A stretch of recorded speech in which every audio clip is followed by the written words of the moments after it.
cool. Yeah. You know what I mean? Yeah. So you turn it on. I didn't really turn that because I don't really care for the blue. You know, so I never turned it. And then some of these other ones that you see here, they're a little. So Inside. you know, they're just kind of weird little things, but they work. You know, so they help. So I'm going to have you look inside here eventually, but this is the hot water tank. So now, so like when you're gonna, the water's off. If you're gonna winterize, you know, the hot water tank. I always would say you start with a hot water tank.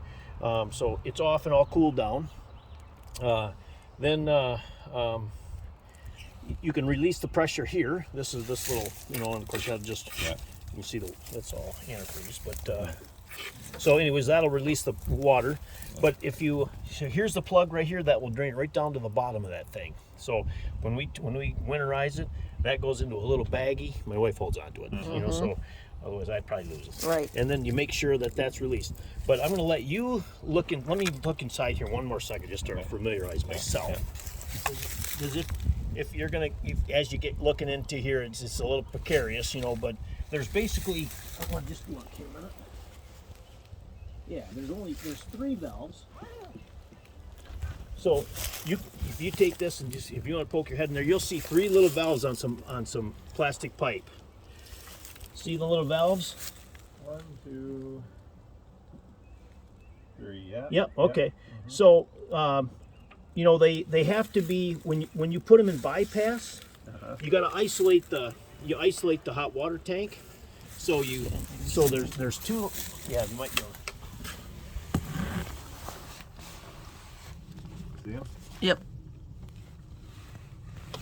The one in the center, you know, you got 2, one here and one down here, and they're on. But so then the one in the center is the one that goes between it. So if you just take that one and shut that one off, then then when you turn the hot water on, it'll all work the same, but it won't put water into the tank.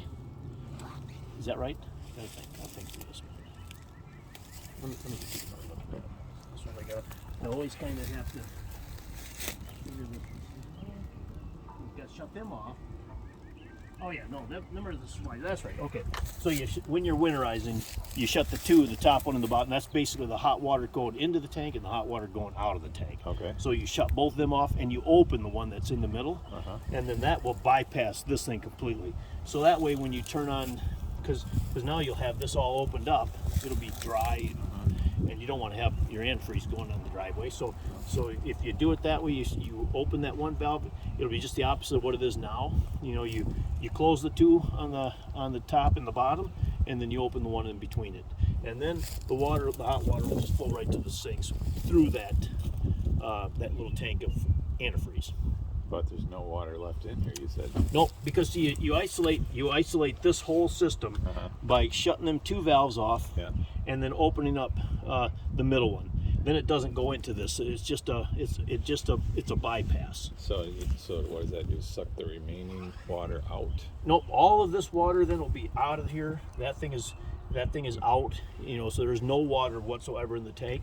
And when them valves are turned in the opposite direction of where they are right now, and you know, all 3 valves, they'll be rotated quarter of a turn. When they're that way, then that will allow the hot water to still, you know, it won't come from the hot water tank, but it'll allow the antifreeze to get all the way through, right up to the back side of the tank. So it's a little bit confusing, but but when you see it. So the tank is still heating?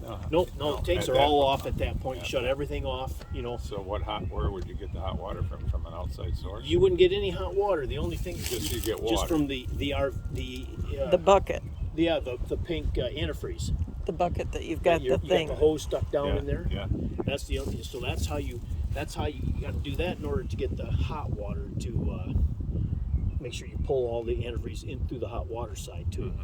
So that's an important part, and they would spend a fair amount of time at the winter, because this is critical. You know, you got to make. But once you pull, this thing is not gonna have any water when that plug is out. I mean, it's dry. There's no water in it. So, and if you did it without, what would happen, I suppose, if you didn't have them valves right, the antifreeze would come into this tank, and then all of a sudden you'd have antifreeze pouring out of there, and it's like, well, we don't really need that. Right. So So if you right now rotate those the top valves- and bottom are on and the middle is off? Yep. Okay. Yep. You just reverse it. Just reverse it. Yep, that's really all you do. Yep. And then I always open this a little bit because that helps the thing to drain out better. And it's just, I just monkey with it. It's good to exercise that valve anyway. So that's really all you know.